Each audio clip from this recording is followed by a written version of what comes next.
కేంద్ర మంత్రి కిషన్ రెడ్డి అంబేద్కర్ విగ్రహాన్ని శుద్ధి చేయడంపై స్పందించారు ఎంపీ చామల కిరణ్ కుమార్. బీజేపీ అంబేద్కర్ ఆదర్శంగా తీసుకొని నడుస్తున్నట్లు తెలంగాణ ప్రజలను నమ్మించే ప్రయత్నం చేస్తుందని కిరణ్ కుమార్ విమర్శించారు. ఈ మధ్య కాలంలో రాజ్యసభలో అమిత్ షా అంబేద్కర్ పై తీవ్ర ఆరోపణలు చేశారని గుర్తు చేశారు. గత 10 ఏళ్లలో రాజ్యాంగానికి వ్యతిరేకంగా బీజేపీ నిర్ణయాలు తీసుకుంటుందని, ఇప్పుడు మాత్రం కిషన్ రెడ్డి డ్రామాలు మానుకోవాలన్నారు. కేంద్ర మంత్రి బీజేపీ రాష్ట్ర అధ్యక్షులు కిషన్ రెడ్డి గారు జీవీకే సర్కిల్లో అంబేద్కర్ గారి విగ్రహాన్ని శుభ్రం చేసి పూలమాల వేసి నివాళులు అర్పించడం జరిగింది. రేపు అంబేద్కర్ గారి జయంతిని సంతరించుకొని ఆయన ఈ కార్యక్రమం ముందే చేస్తూ వారికే అంబేద్కర్ పై చిత్తశుద్ధి ఉన్నట్టు, అంబేద్కర్ గారి రాసిన రాజ్యాంగంపై చిత్తశుద్ధి ఉన్నట్టు, వారే అంబేద్కర్ గారి అడుగుజాడలలో నడుస్తున్నట్టు ఈరోజు బీజేపీ అంబేద్కర్ గారి ఆదర్శంగా తీసుకొని ముందుకు పోతున్నట్టుగా తెలంగాణ ప్రజల్ని నమ్మించే ప్రయత్నం చేస్తున్నారు. నేను పార్లమెంట్ సభ్యునిగా ఒకటి అడుగుతున్నా.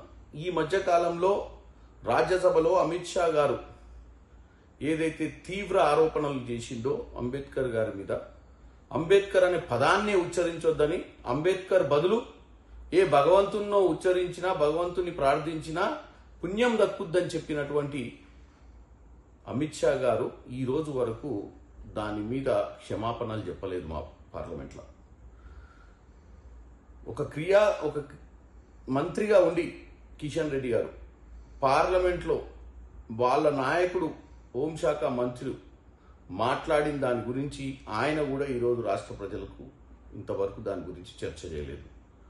ఈరోజు దేశవ్యాప్తంగా జై భీమ్, జై బాపు, జై సంవిధాన్ అనే కార్యక్రమాన్ని తీసుకొని కాంగ్రెస్ పార్టీ ముందుకు పోతుంది.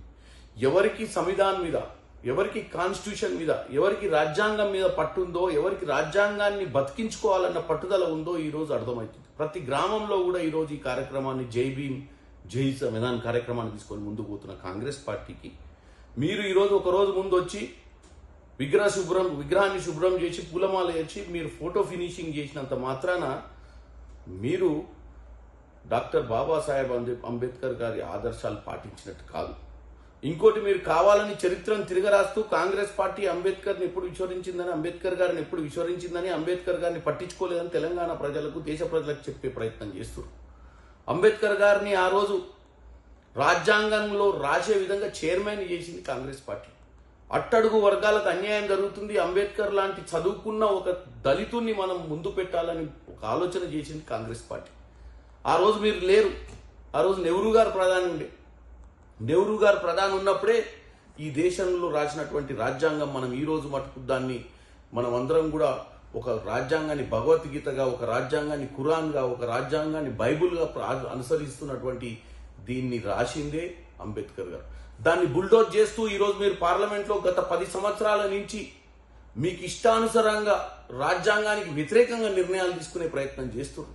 రాజ్యాంగంలో రాసిన సెక్యులర్ అనే పదాన్ని కూని చేసే ప్రయత్నం చేస్తున్న మీరు ఈరోజు ఈ డ్రామాలు చేయొద్దని నేను కిషన్ రెడ్డి గారికి తెలియజేస్తున్నాను.